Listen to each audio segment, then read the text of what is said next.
For me, I mean, the biggest challenge I think was actually looking like a seasoned sailor. Not only the actual sailing part, but also just physically kind of maneuvering around a boat. I'd been on boats in my life, but I'd never really like lived on one or like experienced sailing, proper sailing. So for me, that was difficult because the amount of times, because I wore no shoes the whole film. Like they gave me shoes initially, and I was like, oh, it's too much of a hassle.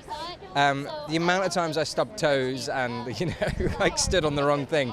I lost count. I mean, I don't know if you've spent huge amounts of time on the water, but like, it's a very unpredictable beast, and we kind of had to resign ourselves and sort of hand ourselves over to Mother Nature. And thankfully, like, it kind of embraced us, and we were very lucky. I think where we needed good weather, we kind of got good weather, and where we needed bad weather, we kind of had a bad weather. There was a few days where it went the other way, but I think we were then able to kind of shoot scenes if it was raining, to shoot storm scenes and the scenes leading up to the storm, and then if it was a sunny, you know what I mean. So it kind of worked in our favour.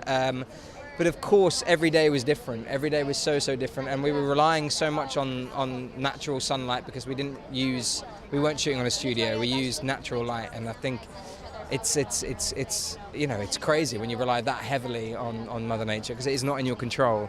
I was coming off the back of a very, very dark and difficult job, and I think I needed something that had a little bit of levity. Even though there's definitely hard and upsetting moments in this film, I think the majority of it, I knew that it would be an adventure, like being on the water and being in Fiji and being with Shailene and having Balthazar at the helm, there were so many things, so many reasons that kind of drew me to this character. And I think the opportunity of just, basically, as I say, this previous job, I was so far away from who I am as a person that I kind of really wanted to just be me for a little bit and kind of have some fun. That was what, in truth, drew me to this part. But I think the fact that it's also an incredible true story is reason enough to get involved.